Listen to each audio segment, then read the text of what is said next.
திரைப்படங்களால் தமிழ் சமூகம் பெற்றது அதிகமா இழந்தது அதிகமா? திரு ராஜா தலைமையில் சுவிட்சர்லாந்து பெர்ன் கல்யாண மாலை நிகழ்ச்சி சென்ற வார தொடர்ச்சி. இந்த கருத்தம்மா படத்தை பற்றி நண்பர் சுரேஷ் அவர்கள் சொன்னார். உண்மையிலே அருமையான ஒரு படம். ஆனா இன்றைக்கு சிசு கொலை தமிழ்நாட்டில் நடக்காம இருக்குதா? கௌரவ கொலை நடக்காம இருக்குதா? இன்றைக்கும் கூட அதுகள் நடந்து கொண்டுதான் இருக்கு. அண்மையில கௌசல்யா என்ற ஒரு சகோதரியினுடைய செய்தியை நாங்க கேள்விப்படலையா நடுவர்களே? இது தமிழ்நாட்டில் தானே நடக்குது. ஆகவே சமூகம் சீர்கட்டு கிடக்குது என்பதுதானே இதனுடைய அர்த்தம். ஒரு காலத்தில் திரைப்படங்கள் வந்தது நடுவர்களே, கதாநாயகன் நல்லவன், வில்லன் கெட்டவன். ஆனா இன்று திரைப்படத்தில் யாரு நல்லவன் யாரு கெட்டவன் என்றே தெரியல. இங்க இருக்கிற ஆக்களமாயிருக்கான், போய் பார்த்தவன் பூரா கெட்டவன். இதுல எங்கள் அணியில சார்பில் பேசுறவர்கள் நல்லவர்களா, இந்த அணியில சார்பவர்கள் கெட்டவர்களா என்பதை நீங்கள் தான் முடிவு செய்ய வேண்டும். ஆனா இன்றைக்கு திரைப்படங்களில் வில்லர்கள் தான் கதாநாயகனாக இருக்கிறார்கள். ஏனென்றால் கொள்ளைக்காரர்களும் கொலை செய்பவர்களும் கதாநாயகர்களாக கொண்டாடுகின்ற ஒரு சூழலில் இன்றைக்கு நாங்கள் இந்த மண்ணில் வாழ்ந்து கொண்டிருக்கின்றோம். அதற்கு காரணம், அதற்கு வித்திட்டது இந்த தமிழ் திரைப்படங்கள் தான் என்பதை இங்கே நான் ஆணித்தரமாக பதிவு செய்ய விரும்புகின்ற நடுவர்களே. லட்சிய நடிகர் என்று ஒரு நடிகர் SSR அவர் தான் கொண்ட லட்சியத்துக்காக ஒரு சில குறிப்பிட்ட கதாபாத்திரங்களில் வாழ்நாளிலே நடிக்க மாட்டேன் என்பதற்காக அவர் லட்சியத்தோடு இருந்தார். மக்கள் திலகம் எம்ஜிஆர் மக்களுக்காக வாரி வாரி கொடுத்தவர். அவர் எந்த ஒரு திரைப்படத்திலாவது குடிப்பது போன்ற ஒரு காட்சியை வைத்திருப்பாரா நடுவர்களே? அவர் தன்னுடைய கொள்கைக்காக இறுதி வரை 150 படங்களுக்கு மேல் நடித்தவர். எந்த ஒரு திரைப்படத்திலும் மது அருந்துவது போன்ற ஒரு காட்சியை வைக்கவில்லை. ஆனால் இன்று இந்த திரைப்படத்தை எடுப்பவர்கள் மதுவை குடிப்பதை கொண்டாடுவது போல் காட்டிக்கொண்டு மது நாட்டுக்கும் வீட்டுக்கும் கேடு என்று சப்டைட்டில் போடுகின்றார்கள். நாட்டுக்கும் வீட்டுக்கும் கேடு என்று உனக்கு தெரியுது தானே, பிறகு நீ அந்த காட்சியை காட்டுறா. ஆகவே நீங்கள் திரைப்படம் எடுப்பதே சமூகத்தை சீரழிப்பதற்கு என்பதை இதிலிருந்தே நீங்கள் ஒத்துக்கொண்டே ஆக வேண்டும் நடுவர்களே. ஒரு சில படங்களை இங்கே அவர் ஒரு உதாரணமாக காட்டிவிட்டு சென்றார். இதை விட நாங்கள் நிறைய படங்களை உதாரணமாக காட்ட முடியும். பார்த்துட்டு விட்டுருங்கய்யா. ஏன் இன்றைக்கு ஒரு திரைப்படத்தில் நடித்தா முதலமைச்சர் ஆகலாம், இது கனவு, நடிகர்களுக்கு கனவு. இந்த தமிழ்நாட்டில் எத்தனை பேரையா முதலமைச்சர் ஆகிறது? ஏற்கனவே இருக்கிற முதலமைச்சரே இன்றைக்கு இருப்பாரா நாளைக்கு இருக்க மாட்டாரா என்ற ஒரு கேள்வியோட இன்றைக்கு தமிழ்நாடு இருந்து கொண்டிருக்கும் பொழுது நான் நடித்து விட்டேன், நானும் முதலமைச்சர். அந்த விஷயம் உங்க வரைக்கும் வந்துருச்சா? வந்துட்டு நடுவர்களே, இன்றைக்கு நவீன இந்த ஊடக உலகத்தில் அப்படியே எல்லா செய்தியும் வந்துட்டு. ஆகவே தமிழ் சமூகம் பெற்றதை விட இழந்ததே அதிகம், இழந்ததே அதிகம் என்று கூறி வாய்ப்புக்கு நன்றி பாராட்டி விடைபெறுகின்றேன். நன்றி, வணக்கம். திரு ஷான் தவராஜ் அவர்கள் ரொம்ப அமைதியா இருந்தார். பேச ஆரம்பிச்ச பிறகு பின்னிட்டார். எந்த ஏரியான்னு இல்லை, எல்லா ஏரியாவையும் போட்டு வாங்கிட்டார்.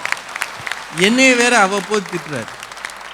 நல்லா பேசியிருக்கிறாருங்க. அவர் பேசின பிறகு இவர் என்ன சொல்வார்னு நான் மலைச்சு போனேன். ஆனால் ரொம்ப அழகா பேசியிருக்கிறார், வடிவாக பேசியிருக்கிறார். எங்க ஊர்ல வடிவுக்கரசின்னு பேர் இருக்கும், ஆனா வடிவாக பேசுகிற சொல் வழக்கு இல்லை. நீங்கள் இன்னமும் தமிழ் சொல் வழக்குகளை விடாமல் கையில் வைத்திருக்கிறீர்கள். எங்க போனாலும் உங்ககிட்ட நாங்க தமிழ் கத்துக்கணும். நாங்க எல்லாத்தையும் அங்கங்க ஸ்டேஷன்ல இறக்கி விட்ட மாதிரி இறக்கி விட்டே போயிட்டோம். தமிழ் சொற்கள் இங்க கேட்க ரொம்ப அழகாக இருக்கிறது. வடிவாக பேசி இருக்கிறார். என்ன சொல்ல நல்லா பேசியிருக்கிறார். எம்ஜிஆர் படம் எடுத்தார், நடித்தார். 150க்கும் மேலே ஒரு படத்துலையாவது அவர் குடிக்கிற மாதிரி காட்சி இருந்ததா? இருக்கும். குடிக்கிற மாதிரி நடிப்பார். சைடில் ஒரு பூந்தொட்டி ரெடியாக இருக்கும், அதில் போய் ஊற்றிட்டு இது வந்து தைரியமாக சொல், நீ மனிதன் தானா? மனிதன் தானா? இல்லை, நீதான் ஒரு மிருகம். இந்த மதுவில் விழும் நேரம் மனமும் நல்ல குணமும் உன் நினைவை விட்டு விலகும் அப்படின்னு பாட்டு போட்டவர் எம்ஜிஆர். ஒளிவிளக்குன்னு நினைக்கிறேன் அந்த படம். மானை போல் மானம் என்றாய், நடையில் மதையானை நீயே என்றாய், வேங்கை போல் வீரம் என்றாய், அறிவில் உயர்வாக சொல்லிக் கொண்டாய், மதுவால் விலங்கினும் கீழாய் நின்றாய்னு பாட்டு போட்டார் எம்ஜிஆர். அப்படிதான் பாடினார். அவரது ரசிகர்கள் குடிப்பதை கேவலமாக நினைத்தார்கள். இன்றைக்கு குடியை கெடுக்கும், வீட்டை கெடுக்கும்னு சைடில் ஒரு சின்னதாக ஸ்க்ராலிங் மாதிரி போட்டுட்டு எந்த நேரமும் குடிக்கிறானையா தேட்டர் சினிமாவில். வர்றவனும் அப்படியே தானே வருவான். அப்போ தானே அது செட் ஆகும், ரேஞ்சு கரெக்டாக இருக்கும். நல்லா சொல்லியிருக்கிறார். இழந்ததுதான் அதிகம். சுஜித் குமார் வந்து ஒரு தன்னம்பிக்கை பேச்சாளர். முதல்லங்க ஒரு காலத்தில் பட்டிமன்ற மாதிரி மேடைகளுக்கு, பேச்சரங்குகளுக்கு தமிழ் புலவர்கள், தமிழ் கலாநிதிகள் தான் வந்தாங்க. பேராசிரியர்களாக இருப்பாங்க, முதல்வர்களாக இருப்பாங்க. பேராசிரியர் தமிழறிஞர் சாலமன் பாப்பையா வந்த பிறகு கொஞ்சம் மாற்றங்களை கொண்டு வந்தார். பிற துறையை சார்ந்தவர்களும் ஏன் பேசக்கூடாது, முயற்சி செய்தால் இலக்கியங்களை கொஞ்சம் கற்றுக்கொண்டு வரலாமேன்னு அவர் அறிமுகம் பண்ணியவர்கள் நிறைய பேர். அதுல ஒரு ஆள் நான், அபராணி. எனக்கு முன்னாடியே அறிமுகமாகி மேடைகளில் கொடி கட்டி நின்னவங்க பாரதி மேடம். இன்னும் நிறைய பேர் இருக்கிறாங்க. பிற துறை அறிஞர்களை எப்போது நாம் தமிழ் துறைக்கு, பேச்சரங்குக்கு கொண்டு வருகிறோமோ அப்போது தமிழ் செழுமை பெறும் என்ற அந்த எண்ணத்தை பாப்பையா சார் அடிக்கடி சொல்வார். மருத்துவர்கள் பேசுகிறார்கள், பொறியாளர்கள் பேசுகிறார்கள், கணினி துறையில் நிறைய பேர் வந்திருக்கிறாங்க. அடுத்த தலைமுறை தமிழ் பேச்சு மேடை கையிலே நாம பத்திரமாக இருக்கும் என்பதற்கு ஒரு நம்பிக்கை தருகிற நல்ல பேச்சாளர் சுஜித் குமார் அவர்கள். அவரை பாராட்டணும், வாழ்க்கணும். ஒரு 3 நாளைக்கு முன்னாடி வீட்டிலேருந்து ஏர்போர்ட்டுக்கு கிளம்புறதுக்கு காருக்குள்ளே ஏறும்போது, இந்த சுவிட்சர்லாந்து போகிறதுனாலே இன்னைக்கு வரைக்கும் இந்தியாவில் இருக்க பல கோடி மக்களுக்கு ஒரு கனவு தேசமாக தான் இந்த இடம் இருந்துட்டு இருக்கு. நான் கல்யாணம் பண்ணப்போ கூட நினச்சேன், ஹனிமூன் போகணுன்னா சுவிட்சர்லாந்து தாண்டா போகணும் அப்படின்னு. ஏன் உங்கள் மாமனார் அனுப்பலையா? மாமனாரை விட்டுருங்க சார். அப்புறம் சுவிட்சர்லாந்து தான் போக முடியல அப்படின்னு நினச்சிக்கிட்டு, ஊட்டியை சுவிட்சர்லாண்டாக நினச்சிக்கிட்டு அங்கே போயிட்டு வந்துட்டேன். காருக்குள்ளே ஏறும்போது என் பையன் பார்த்தான். அவன் ஷூவை தான் போட்டுட்டு வந்தேன் நான். அப்படி பார்த்தான், அப்பா என் ஷூலாம் சுவிட்சர்லாந்து போதுப்பா. சொல்லாம சொல்லிட்டான். அது அவங்க அம்மா சொல்லி கொடுத்ததா இருக்கும். ஆமா. இப்போ இங்கே வந்தப்பெல்லாம் இந்த டிட்லிஸ், பிலாட்டோஸ் போன மலையெல்லாம் பார்த்து வாட்ஸ்அப் வீடியோ எடுத்து அனுப்பிச்சிட்டு இருக்கிறேன். தனியாக ஹனிமூனுக்கு வந்த மாதிரி இருக்குது. இந்த வாய்ப்பை அளித்த கல்யாணமலை மோகன் சார், உங்களுக்கு தான் பெரிய நன்றியை சொல்லணும். ஏன்னா நீங்கள் வந்து வரன் அறிமுகப்படுத்துறதே ரொம்ப அழகாக இருக்கும் இல்லையா? நான் ஏற்கனவே ஒரு ஸ்டேஜில் சொல்லியிருக்கிறேன், உங்களுக்கு உங்கள் மனசுக்கு ஏற்ற மாதிரி அந்த அழகாக சொல்லுவார். அந்த ஒரு டைலாகாகவே வச்சிடலாம் சினிமாவில். நீங்கள் அடுத்து அப்படி இந்த ஹனிமூன் பேக்கேஜையும் போட்டுடலாம் சார். சுவிட்சர்லாண்டில் ஹனிமூன் பேக்கேஜும் போட்டுடலாம்.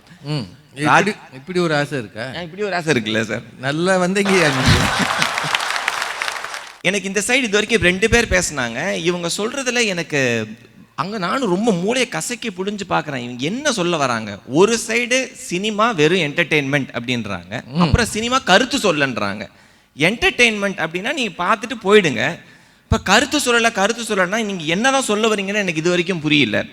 அதுவும் இந்த முதல்ல பேசினாங்க ஒரு மேடம், டங்கா மாதிரி ஊதாரி பொத்துக்குன்னு நீனார். இந்த ஒரு பாட்டு தான் அவங்களோட மிகப்பெரிய குற்றச்சாட்டு. சென்னையில் சென்னை தமிழ்னு ஒன்று இருக்குது, மதுரை தமிழ் இருக்குது, இது மாதிரி பல தமிழ் இருக்குது. சென்னையில் சென்னை தமிழ்னு ஒன்று இருக்குது. அது வந்து நார்த் மெட்ராஸ்க்கே உரிய ஒரு, அங்கே வந்து நாஸ்தா துணியா அப்படின்னா இது நீங்கள் தமிழ்னே உங்களுக்கு புரியாது. இப்போ நான் இங்கே இருக்கிற நிறைய நபர்கள்கிட்ட பேசும்போது நீங்கள் பேசுகிற தமிழை நான் டிக்ஷனரி வச்சு தான் புரிஞ்சுக்கிறேன். ஆஹா, இப்படியும் தமிழை அழகாக பேச முடியும் அப்படின்றது இங்கே தான் நான் கற்றுக்கிறேன். இதே மாதிரி நீங்கள் நார்த் மெட்ராஸ் போனீங்கன்னா அங்கே பேசுகிற தமிழ் சென்னையில் இருக்க எங்களுக்கே புரியாது. இந்த பாட்டை அங்கே எப்படி கொண்டாடுறாங்கன்னு பாருங்க. அந்த ஒரு பாட்டு தான் குற்றச்சாட்டா? எத்தனோ பாட்டுகள் இருக்கு. அவளும் நானும் அமுதும் தமிழும் பாருங்க, ரொமான்டிக் பாட்டாவே பாடுறாரு நடுவர். கண்டிப்பா லவ் மேரேஜ் தான். இதுதான் யாருக்குமே உதவி செய்யக்கூடாது. அவருக்கு எடுத்து கொடுத்தா என்னையே போட்டு. இப்போ சகோதரிக்கெல்லாம் நான் ஒன்று சொல்ல வேண்டேன். நான் முத்துக்குமார், வைரமுத்து, தாமரை, கண்ணதாசன் இவங்க எழுதின பாட்டெல்லாம் தயவு செஞ்சு இந்த ஐபாட் அதெல்லாம் வச்சிருந்தீங்கன்னா கொஞ்சம் கேட்டு பாருங்க. நல்ல நல்ல அருமையான ஆயிரக்கணக்கான பாடல்கள் இருக்கு.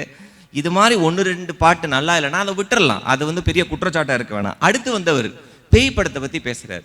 ஏங்க, எந்த ஃபிலிம் இண்டஸ்ட்ரியிலேயாவது பேய அழகா காமிச்சிருக்காங்களா?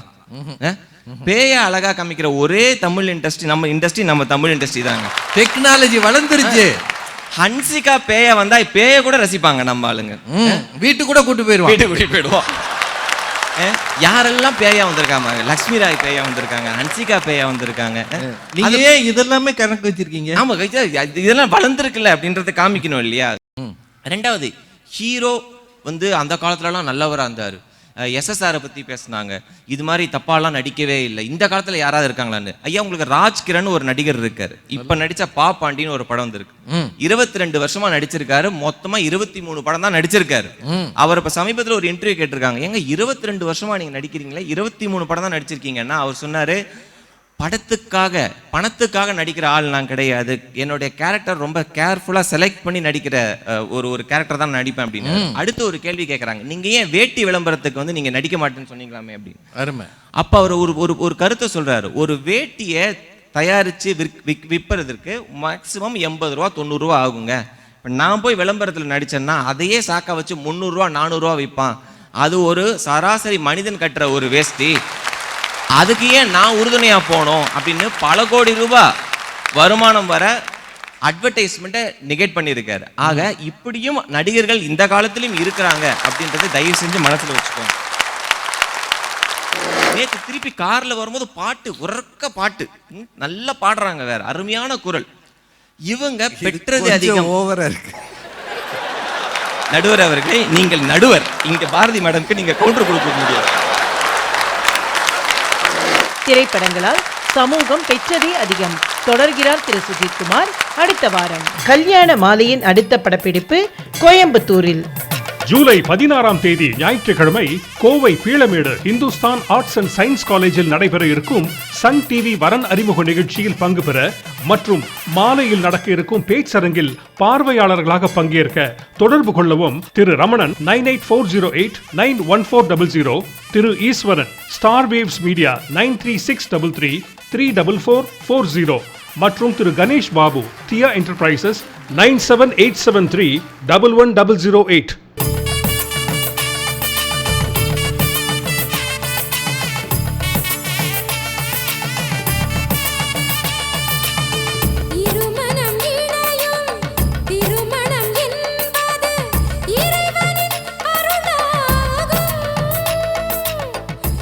உங்கள் வீட்டு வரனுக்கு மிகச் சிறப்பான இல்வாழ்க்கை துணை அமைய பதிவு செய்து கொள்ளுங்கள். kmmatrimony.com.